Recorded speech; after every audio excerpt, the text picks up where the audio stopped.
Jadi buat teman-teman semua, jangan sampai kaget ya nanti kalau misal kita mau ngambil rumah, kita diminta sejumlah biaya ya untuk biaya realisasi tersebut.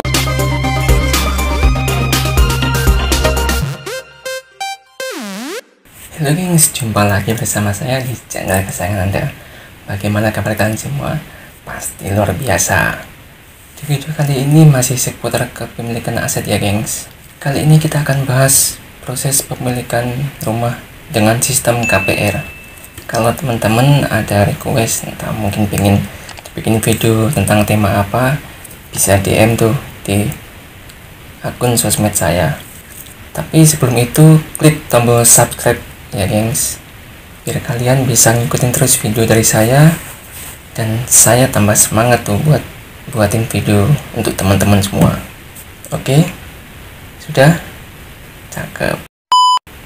Gini gengs, sekarang tuh banyak banget ya pengembang atau marketing perumahan, baik itu rumah subsidi ataupun umum.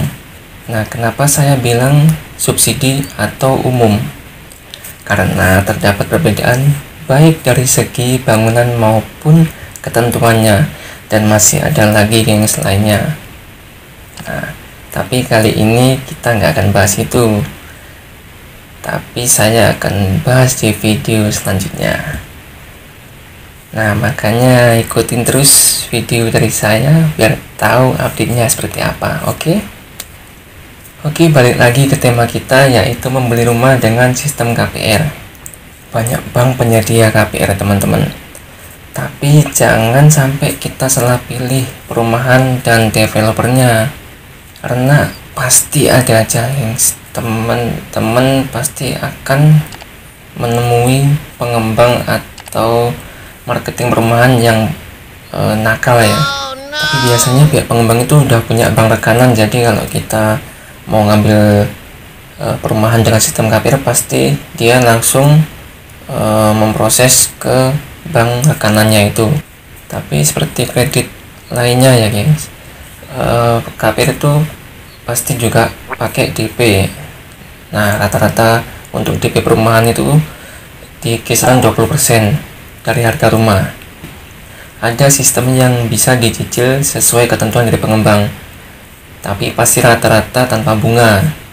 Nah, kelebihannya di situ, kita bisa nyicil DP itu langsung ke pengembangnya, dan kelebihannya uang DP ini bisa kita tarik atau bisa kita ambil kalau kita mau membatalkan pengambilan unit rumah tersebut. Bisa juga kalau teman-teman mau beli rumah second atau dari rumah tangan kedua. Tapi ada kekurangannya nih, kalau teman-teman mau beli rumah bekas atau rumah second. Nah, dari informasi yang saya dapat dari salah satu bank, itu DP-nya lebih tinggi. Nggak tahu kenapa ya, entah alasannya apa, tapi yang saya dapat informasinya seperti itu. Nah, DP-nya itu dari bank diminta 40% dari harga rumah. Ya, meskipun kita kalau beli rumah second ya, kita dapat kelebihan sih, keuntungannya. Ya, kalau misal kita beli rumah dengan second ya, bekas rumah tangan kedua, kita untungnya kalau misal rumah itu udah direnovasi, kita nggak perlu ngeluarin uang lagi buat renovasi. Tapi ya itu gengs, kalau teman-teman mau beli rumah tangan kedua ya, beli rumah second, itu juga harus siapin dana kurang lebih 40% dari harga rumahnya. Ada satu kabar baik buat teman-teman semua yang bekerja di perusahaan dan mempunyai keanggotaan jam sotek atau sekarang disebut dengan BPJS Ketenagakerjaan. Nah, BPS dulu itu sempat ngeluarin program memberi pinjaman buat anggotanya. Nah, pinjaman itu buat uang muka kita kalau mau ngambil KPR. Tapi sayangnya program itu udah nggak ada lagi. Nah, sekarang ada kabar bagusnya, itu apa?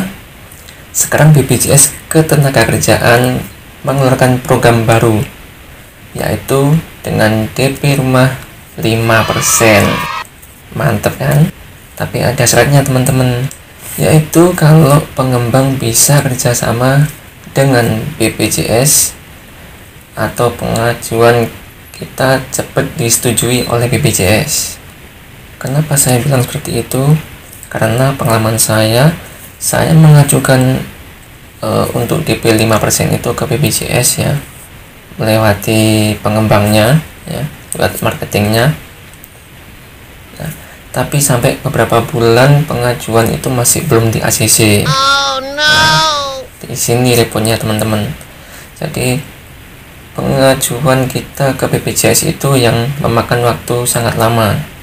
Entah nggak tahu kenapa, tapi ya kenyataannya seperti itu yang saya alami.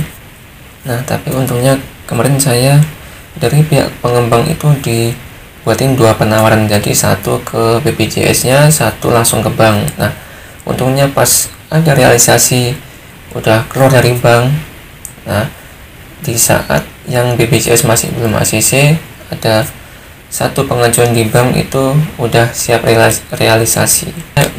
Tapi mungkin teman-teman di tempat lain ada pengalaman beda lagi ya mungkin ya. Mungkin pengajuan itu bisa langsung cepat ya, mungkin itu udah cek teman-teman semua. Tapi yang pasti kalau ada program seperti ini jangan sia-siakan ya teman-teman. Untuk pengajuan KPR semua syarat-syarat yang kita kumpulkan itu langsung diserahkan ke pengembang di awal. Tapi sebelum itu kita bakalan diantar ke lokasi perumahannya yang mau kita beli itu buat lihat-lihat, atau mungkin kita dikasih site plan-nya buat kita milih-milih ya, milih-milih kafling yang mau kita ambil. Setelah itu kalau kita udah milih lokasi, kita diwajibkan membayar ITJ atau ikatan tanda jadi dan biaya administrasi. Untuk jumlahnya sih tergantung dari pengembang itu berapa besarannya ya. Jadi tiap pengembang itu pasti biasanya beda-beda untuk ITJ dan admin. Tapi setahu saya ITJ itu udah mengurangi harga rumah atau DP ya guys. Jadi ITJ itu misal kita DP berapa juta itu udah langsung mengurangi. Jadi nanti ITJ itu bisa langsung ditambahkan untuk jadi uang muka. Biasanya seperti itu. Tapi buat teman-teman semua, kalau mau beli rumah, kalau mau beli kafling, pastiin dulu, mantepin dulu teman-teman pengen pilih lokasi yang mana, seperti apa ya, sebelum kita fix ngambil lokasi itu. Karena kalau kita sekali udah milih lokasi atau kafling dan kita udah bayar ITJ sama admin, kita nggak bisa narik lagi tuh uang ITJ dan adminnya, karena biasanya seperti itu rata-rata perjanjian waktu kita mau beli rumah dengan sistem KPR langsung ke pengembang. Jadi otomatis ITJ dan admin itu akan hangus apabila kita mau membatalkan pengambilan lokasi yang kita pilih. Beda dengan DP yang bisa kita ambil kalau kita membatalkan proses pembelian rumah itu. Dan ini teman-teman yang buat kita rugi juga sih ya, kalau kita mau pindah kafling, misal kita pas udah ngambil ternyata nggak cocok, kita mau pindah kafling, kita juga dikenakan biaya tambahan tuh di luar ITJ dan admin itu. Makanya jangan sampai teman-teman kalau udah ambil satu lokasi jangan sampai berpindah ke lokasi lain, karena pasti akan dimintai biaya untuk proses pemindahan lokasi yang kita pilih. Nah, untuk pengajuan KPR biasanya tuh langsung diproses oleh pengembang ya, jadi kita nanti tinggal nanya-nanya aja tuh ke marketingnya atau langsung ke kantor pengembangnya atau developernya. Semua data yang kita punya itu langsung diserahkan ke bank dan akan ditinjau oleh bank. Data yang kita serahkan ke bank itu akan mempengaruhi plafon kita di saat kita diberi pinjaman untuk pembelian dengan sistem KPR.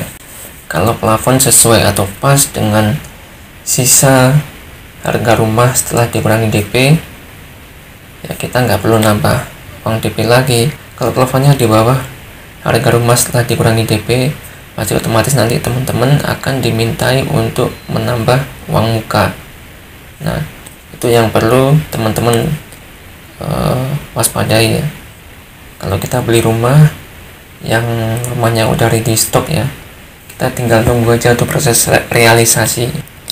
Tapi kalau masih berupa covering ya siap bangun, realisasi itu nunggu rumah selesai dibangun. Yang dimaksud dengan realisasi bank itu adalah pertemuan kita sebagai pembeli dan pihak bank. Nah, mungkin ini yang banyak teman-teman nggak tahu ya, termasuk saya pas pertama kali mau ngambil rumah. Biaya KPR itu sebenarnya adalah biaya untuk persyaratan kita kalau kita mau realisasi dengan bank. Nah, biaya KPR ini meliputi biaya admin, biaya notaris, biaya premi asuransi, biaya provisi, biaya termasuk angsuran yang harus mengendap dan lain-lain lah. Untuk rinciannya saya juga nggak begitu hafal, tapi untuk besarannya itu sih nggak pasti ya. Saya juga kurang tahu pasti besarnya berapa persennya. Nah, tapi untuk pas saya kemarin itu kisaran di antara 4-5% dari harga rumah. Tapi saya pernah bertanya ke salah satu marketing. Nah, informasinya itu kisarannya 7-8% dari harga rumah. Tapi untuk perhitungan pastinya langsung dari pihak bank. Tapi yang pasti kita harus berjaga-jaga untuk dana KPR ini sebelum kita realisasi dengan bank. Dan dana tersebut harus disetorkan sebelum kita realisasi dengan bank dengan menunjukkan buku rekening sejumlah uang yang telah ditentukan oleh pihak bank tersebut. Jadi buat teman-teman semua, jangan sampai kaget ya nanti kalau misal kita mau ambil rumah, kita diminta sejumlah biaya ya untuk biaya realisasi tersebut. Nah, istilahnya biaya buat proses KPR. Kalau kita udah proses realisasi, proses selanjutnya adalah serah terima kunci. Nah, untuk tanggalnya juga ditentukan oleh pihak pengembangnya nih. Serah terima kunci ini juga ada tahapannya. Kita nanti akan diajak untuk melihat-lihat rumah yang telah dibangun oleh pihak pengembang.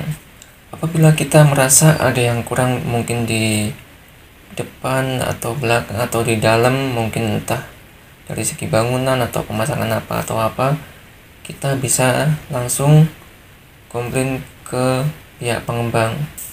Tapi sebenarnya kalau kita mau komplain masalah bangunan itu dengan jangka waktu 1 bulan setelah tanggal serah terima rumah, kita masih bisa komplain. Tapi pasti kita juga nggak mau kan kalau kita kerepotan. Kalau kita sudah serah terima terus kita baru komplain, pasti kan juga prosesnya lebih panjang ya daripada kita komplain di awal.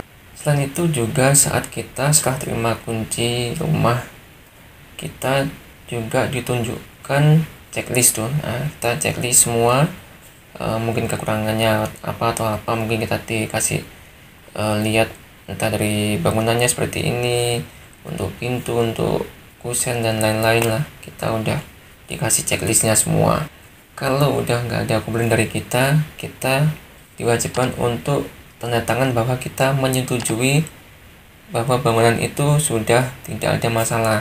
Makanya kalau kita nanti mau komplain setelah kita serah terima dengan pihak pengembang, meskipun kita ada jangka waktu 1 bulan untuk melakukan komplain dari segi bangunan, kita pasti akan menemukan kesulitannya di waktu kita mau komplain setelah serah terima kunci nanti. Jadi saran saya, sebelum kita serah terima kunci benar-benar tuh ya, sebelum kita tanda tangan ACC, kalau kita udah nggak ada komplain, saya sarankan teman-teman untuk cek benar-benar kondisi rumah seperti apa. Jadi jangan sampai kita setelah serah terima kunci nanti kita baru ada komplain. Jadi lebih baik komplain di awal. Nah, dari pembahasan kita dari awal sampai akhir ini tadi, Jadi buat teman-teman semua yang mau ngambil rumah sistem KPR, nanti jangan kaget kalau ada biaya yang disebutkan seperti biaya KPR. Nah, ini pasti akan ada meskipun kita mau beli rumah subsidi ataupun non subsidi, itu pasti ada. Jadi selain uang ITJ dan admin yang kita setorkan di awal, nah kita akan ada biaya tambahan tersebut. Jadi saya ingatkan lagi buat teman-teman semua yang mau ngambil rumah KPR, jangan kaget kalau kita diminta untuk menyediakan dana buat realisasi tersebut. Oke teman-teman, sekian dulu video dari saya. Nantikan video selanjutnya dari saya yang masih mengangkat tema seputar kepemilikan aset. Jangan lupa subscribe, like, dan komen. Kasih komentar teman-teman tentang video saya biar kita bisa sama-sama sharing dan saling tambah pengetahuannya. Saya tunggu komen-komen teman semua. Sampai jumpa di video berikutnya.